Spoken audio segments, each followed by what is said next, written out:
बड़ी खबर आ रही है। सऊदी अरब ने इजराइल को डायरेक्ट वार्निंग दे दी है। दिखाइए जरा पीसीआर की खबर।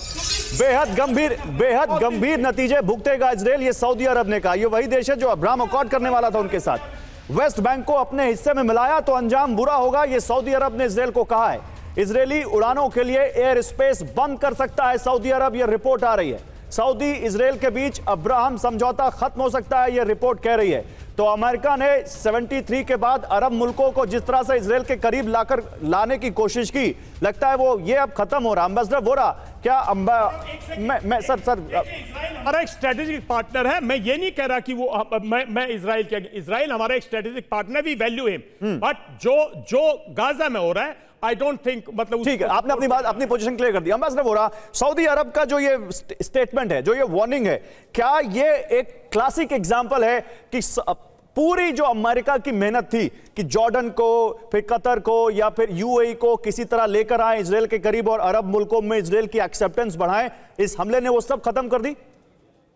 सर, ये बहुत अच्छी बात आपने कही है। दो अलग चीजें हैं। एक तो कुछ देशों ने इजराइल को मान्यता दी है, उनके साथ उनके डिप्लोमेटिक रिलेशंस एस्टैब्लिश हो गए। आपने अब्राहमिक अकॉर्ड्स की बात की, लेकिन जिन्होंने एस्टैब्लिश किए हैं रिलेशन, उन्होंने भी तो आलोचना की है ना सर। ये दो अलग चीजें हैं। अगर मेरे डिप्लोमेटिक संबंध है देश एक्स के साथ और एक्स कुछ बदमाशी करता है, मैं तो आलोचना करूंगा। तो ये देश वही कर रहे हैं, दोनों को कंफ्यूज ना करें डिप्लोमेसी में सर। डिप्लोमेटिक रिलेशंस अपनी जगह, असेसमेंट उसका एक्शन क्या होगा वो अपनी जगह है। मेरा अपना मानना है सर कि सारे ये जो अरब देश हैं ये जानते हैं कि अगर एक इंडिपेंडेंट पैलेस्टाइन स्टेट आ गया, इन लोगों को बहुत तकलीफ होगी। इनके लिए ये अच्छा होगा किसी तरह से कोई ऐसा समझौता, ये कोशिश कर रहे हैं ऐसा समझौता हो जाए कि इनके जो अस्तित्व है, इनकी एग्जिस्टेंस पे खतरा ना हो। ये जॉर्डन का एग्जांपल कोई नहीं भूला 1970 का, जब पैलेस्टीनियन ने जॉर्डन के शहंशाह से कहा था दफा हो जाए यहाँ से, अब ये हमारा देश है, आपने हमें पनाह दी, हम रहेंगे। तो ये सारी memories are very long in Jio politics.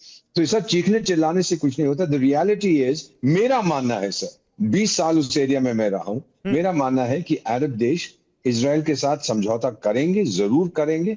Trump साहब जो मर्जी कहें, और वो पैलेस्टीनियंस को भी समर्थन देंगे। एंड रिजल्ट क्या होगा? एंड जब तक बेंजामिन नेतन्याहू है, गाजा को ये लोग मिटाने, इजराइल गाजा को मिटाने से हटेगा नहीं। सर लेकिन एक चीज और बताइए, क्योंकि आज ट्रंप अरब देशों के साथ भी मुलाकात करने वाले हैं और जाहिर सी बात है एजेंडा गाजा ही होगा। उसमें ट्रंप क्या कह सकते हैं इन देशों से? यही कहेंगे कि आप लोग इजराइल की जो आलोचना कर रहे हो, आप समझिए इजराइल की पोजीशन क्या है। आप मुझसे क्यों पंगा ले रहे हैं, इजराइल से क्यों पंगा ले रहे हैं? आप शांति से इसको देखिएगा, आप अग्रीमेंट करिए उनके साथ। जो अभी हमारी कांग्रेस लीडर डायलॉग और डिप्लोमेसी और ये सब चीजें नहीं चलती है इंटरनेशनल रिलेशन, कोई डायलॉग वायलॉग नहीं चलता है वहां।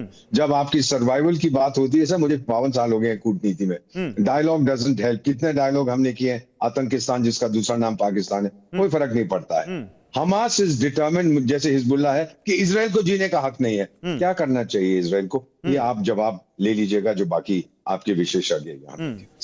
ठीक है, अब बताइए पूजा जी, अब क्या कहना है आपका? क्या आप जो बात यहाँ पर हमारे एक्सपर्ट्स कह रहे हैं कि हमें यहाँ पर इजराइल हमारा स्ट्रैटेजिक पार्टनर है, उसके साथ भी रहना है, फिलिस्तीन को हम लगातार हमने मान्यता दे रखी है और फिलिस्तीन को हम पर जो गाजा पर जो हमले हो रहे हैं उसके हम आलोचना कर रहे हैं, तो इससे अच्छा स्टैंड और इससे बैलेंसिंग स्टैंड और क्या हो सकता है? क्या हम अपने स्ट्रैटेजिक पार्टनर को इग्नोर कर दें और बिल्कुल एक दूसरे स्टेट के पक्ष में चले जाएं? ये मैं कह ही नहीं रही हूँ, मैं ये कह ही नहीं रही हूँ। मेरा ये कहना है कि जब आप इतना बड़ा ह्यूमैनिटेरियन क्राइसिस हमारे सामने अनफोल्ड हो रहा था, उस वक्त जिस तरीके का पिछले 20 महीनों में भारत सरकार का स्टैंड था, कभी इधर कभी उधर, एब्सटेन करना, इमीडिएट सीज फायर से एब्सटेन करना, वॉर प्रिजनर्स से एब्सटेन करना, ह्यूमैनिटेरियन एड से एब्सटेन करना, शंघाई कोऑपरेशन ऑर्गेनाइजेशन के रेजोल्यूशन से एब्सटेन करना, सपोर्ट नहीं देना, उस पे हमारा, क्योंकि हम तो शुरू से टू स्टेट थ्योरी के वो है। और हमास का प्रिटेक्स्ट लेके आप छोटे छोटे मासूम बच्चों की जो जान जा रही है, रिलीफ और एड वर्कर्स की जो जान जा रही है, आज बच्चे भूखमरी से मर रहे हैं और हम 21वीं शताब्दी में बैठे हैं। इससे पीछे हम इससे आंखें नहीं मोड़ सकते। कौन मना कर रहा है? उससे कौन मना कर रहा है? मैं तो आपको भारत सरकार का ऑफिशियल स्टैंड बता रहा हूं। मैं तो आपको भारत सरकार, अच्छा वो रणदीप जायसवाल जो एमईए के प्रवक्ता है उनका स्टैंड दिखा दीजिए यहां पर। मैं तो आपको भारत सरकार का ऑफिशियल स्टैंड बता रहा हूं, जो कि साफ कह रहे हैं कि भारत सरकार इस युद्ध के पक्ष में नहीं है, शांतिपूर्ण समाधान के पक्ष में नहीं है। सुन लीजिए मैम, आप आप बोल रही हैं, मेरी सुन लीजिए। भारत सरकार का ऑफिशियल स्टैंड है कि गाजा में जो ह्यूमैनिटेरियन क्राइसिस है वो तुरंत खत्म होनी चाहिए। देखिए हम दिखा रहे हैं गाजा में चल रहे संघर्ष पर हमारा रुख पहले से ही साफ है, आप देख लीजिए। देखा है गौरव जी, मैं इसको पढ़े और देखे भी ना नहीं आई हूँ शो पे, इसीलिए मैं कह रही हूँ कि देर है दुरुस्त है। मैं पैलेस्टीनियन के लोगों के साथ भी खड़ा होना चाहिए और इमीडिएट सीज फायर की बात करनी चाहिए। मैंने फिर से कहा कि छोटे छोटे मासूम बच्चों को भर के कोई जंग नहीं जीती जाती, सबसे पहले ह्यूमैनिटेरियन। भारत सरकार की आप आलोचना क्यों कर रही हैं? गलत क्या किया उन्होंने? नहीं, ये एक सेकंड गौरव, एक सेकंड लगाऊंगा। जी बोलिए। ये सिर्फ ये बता दीजिए आप, ये जो एक्टिंग बोल रहे हैं, कौन सी एक्टिंग करिए? चलिए बताइए, आज कौन सी एक्टिंग हुई है, कल कौन सी? देखिए, देश एक्टिंग नहीं करते हैं, देश एक्ट करते हैं। इंडिया आजकल एक्ट करती है, अकेला कंट्री है पूरी दुनिया का। दोनों को लाइए, पूजा जी को लाइए, कर्नल शैलेंद्र को लाइए। एक मिनट कर्नल शैलेंद्र रुकिए। क्या पूजा जी रुकिए, कर्नल शैलेंद्र क्या आपत्ति है आपको, बताइए जरा। नहीं, मेरे को सिर्फ इतनी सी बात बतानी है। ये जो एक्टिंग वर्ड बोले चले जा रहे हैं आप मेरे देश के एक्टिंग के बारे में बता रहे हैं। ये अकेला वो देश है जिसने रशिया में खड़े होकर ये बोल दिया, जिसको बोलते हैं पॉलिसी, कि this is not a era of war. पूरी दुनिया में से किसी ने नहीं बोला था। इंडिया के बोलने के बाद 10 बार ये आपको एक्टिंग नजर आ रही है? ठीक है, आप उनका पक्ष सुन लेते हैं। Okay colonel Shailendra, hold on sir, वो कुछ कह रही हैं। पूजा जी बोलिए, क्या कह रही? किसने कहा एक्टिंग? कब कहा मैंने एक्टिंग? मैंने कहा कोई वर्ड ही नहीं यूज किया एक्टिंग। नहीं, आपको फिर क्या आपत्ति है भारत सरकार से? आपत्ति क्या है भाई? आपत्ति क्या है? आप देश के साथ क्यों नहीं खड़े हो सकते? आपत्ति क्या है? आप भी मेरे ही पार्ट हो। आप कांग्रेस मेरे देश का पार्ट है। सवाल पूछा, जवाब तो ले लीजिए। मैं पिछले यही दिन से बोल रही हूँ कि 19 जब हम पैलेस्टीन के साथ उनके राइट टू सेल्फ डिटरमिनेशन के साथ खड़े हैं, स्टेट थ्योरी के साथ खड़े हैं, ह्यूमैनिटेरियन प्रैक्टिस के साथ खड़े हैं, तो उससे इतर जाने का कोई सवाल नहीं था। जब भी आप एब्सटेन करते हैं, मैं आपकी आवाज वैसे ही आपकी सही नहीं है। सुन लीजिए पूजा जी, आपकी आवाज मतलब आपकी जो आवाज हमारे पास आ रही है, टेक्निकल ग्लिच है उसमें। एक लाइन में बता दीजिए आपत्ति क्या, ताकि मैं डिबेट को आगे बढ़ा सकूं। डिबेट रुकी हुई है पिछले 2 मिनट से, आपके सब जवाब पर। आपत्ति किस बात पे आपको भारत सरकार, एक लाइन में बता दीजिए। कह रही हूँ पिछले 20 महीने से जो इधर का स्टैंड उधर का आप एब्सटेन कर रहे थे, हम वेलकम कर रहे हैं स्टेप को कि आपने पैलेस्टीन के साथ खड़े होने का रेजोल्यूशन दिया जो एमईए का स्टेटमेंट है। हम ये कह रहे हैं कि पिछले 20 महीने से जो आपने 4 से 5 रेजोल्यूशंस में वोटिंग से एब्सटेन किया था, हम उसकी भर्त्सना करते हैं, चाहे वो ह्यूमैनिटेरियन एड का, चाहे इमीडिएट अर्जेंट सीज। ठीक है भैया, जवाब दीजिए। अवनीश जी जवाब देना चाहेंगे इसका? जवाब दीजिए।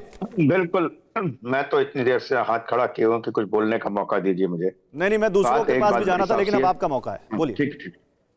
वर्तमान सरकार के ऑफिशियल स्टैंड ये कि फिलिस्तीन पर हमारा कोई स्टैंड नहीं बदला है।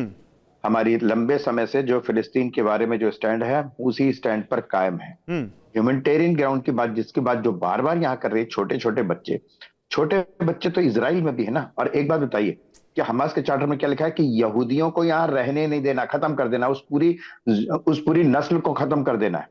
ऐसे किसी भी चार्टर के साथ क्या भारतवर्ष खड़ा हो सकता है? क्या भारत ने यही कहा ना, हमेशा कहा है, और इस प्रधानमंत्री ने भी यही कहा कि हम किसी भी युद्ध के खिलाफ हैं, युद्ध को कभी नहीं। लेकिन एक बात बताइए कि युद्ध इजराइल और फिलिस्तीन के बीच में हो रहा है या हमास के बीच में हो रहा है? आप कुछ भी कह लीजिए उसको। इसने सही कहा कि हमास ने ही तो फिलिस्तीन के लोगों ने हमास को इलेक्ट किया ना, वहां पर इलेक्ट किया, जिसने 7 अक्टूबर 2023 को जो लोग भूलते हैं, उसके पहले ये जनरल शैलेंद्र ने कहा कि 6 अक्टूबर तक क्या हुआ था? कर्नल शैलेंद्र 6 अक्टूबर तक यही कर रहा था क्या इजराइल? वहां के हजारों लोग इजराइल में आके नौकरी करते। ठीक है, ओके, ठीक है sir, okay, you made your point. नहीं, गौरव जी 10 सेकंड स्टैंडर्ड नहीं रखना चाहिए। अगर ह्यूमैनिटेरियन के साथ हैं तो ह्यूमैनिटेरियन सिर्फ गाजा की नहीं है, ह्यूमैनिटेरियन इजराइल में भी है। ठीक है प्रोफेसर अमिताभ, अब बात बताइए, क्योंकि हमें 2 स्टेट थ्योरी में हम बिलीव करते हैं, तो हमें दोनों के साथ दिखना पड़ेगा। डिप्लोमेसी में केवल बोलना नहीं है, आपको अपने एक्शन से भी बताना है। तो क्या ये बैलेंसिंग एक्ट है भारत सरकार का, या आपको उसमें कोई कमी दिखती है, या आपको लगता है कि नहीं, और इसीलिए हम बात कर रहे हैं इस पर? देखिए, भारत सरकार एक बैलेंसिंग एक्ट कर रही है, बिल्कुल सही है। प्रधानमंत्री मोदी ने 2 ओकेजन्स पे कहा है, हम सिर्फ कहते हैं कि ये युद्ध का काल नहीं है। प्रधानमंत्री ने यह भी कहा था करगिल में चाइना को बताते हुए कि ये विस्तारवाद का युग नहीं है। यहाँ दोनों हो रहा है, युद्ध भी हो रहा है, विस्तारवाद भी हो रहा है, आप गजा को अपने आप में मिलाने की। और रही बात, हम हमेशा पाकिस्तान से टेररिज्म से कंपेयर नहीं करें। हम फांसीवाद या नाजीवाद जो जर्मनी में हुआ था उसके लिए हम हिटलर को ब्लेम करते हैं, जर्मन्स को ब्लेम नहीं करते हैं। यहां भी हम फिलिस्तीनियों को ब्लेम ना करें प्लीज। अच्छा ठीक हमास को हम ब्लेम कर रहे हैं। एक तो अगर आखिरी भारत सवाल सरकार मेरा और ये ले लीजिए, क्योंकि समय नहीं, एक आखिरी सवाल और ले लीजिए। हम बात करते करते भारत पे आ गए। हम जहां से शुरू हुए थे, क्या ट्रंप और इजराइल अकेले पड़ जाएंगे तो इसका असर गाजा वॉर पे पड़ेगा? छोटा सा जवाब। बिल्कुल नहीं पड़ेगा, क्योंकि ट्रंप ही या अमेरिका ही इजराइल को सपोर्ट कर रहा है, सपोर्ट करता आया है और आगे भी सपोर्ट करता रहेगा। इसलिए ट्रंप की सेहत पर और इजराइल की सेहत पर कोई फर्क नहीं पड़ेगा। रही बात जो इनको डिप्लोमेटिक सपोर्ट जो इस समय वेस्ट देना शुरू किया है, और जो मतलब गंगा नहाने वाली बात है कि पाप कर दिया पाप धो रहे हैं, आगे करेंगे कि नहीं उसका भी कोई जवाब नहीं दे रहा है। एक बात तो सही है कि यहां जो ह्यूमैनिटेरियन क्राइसिस है उसके लिए ये सारे देश जिम्मेवार हैं जिन्होंने उनको कॉलोनाइज किया था, आज उनको अपने सहारे छोड़ दिया है। कोई ये नहीं कह रहा है कि हम आएंगे इंटरवीन करेंगे, आप रोकिए। ये मानवता के प्रति एक बहुत बड़ा धोखा है कि नेटो जो का कमिटी ऑफ आर्टिकल 4 लागू नेशंस कर कर रहा है दिया। इस समय। ये तो वैसा ही है कि नेटो का आर्टिकल 4 लागू कर दिया लेकिन आर्टिकल 5 लागू नहीं करेंगे। बहुत शुक्रिया सर आप सभी का हमारे साथ जुड़ने के लिए।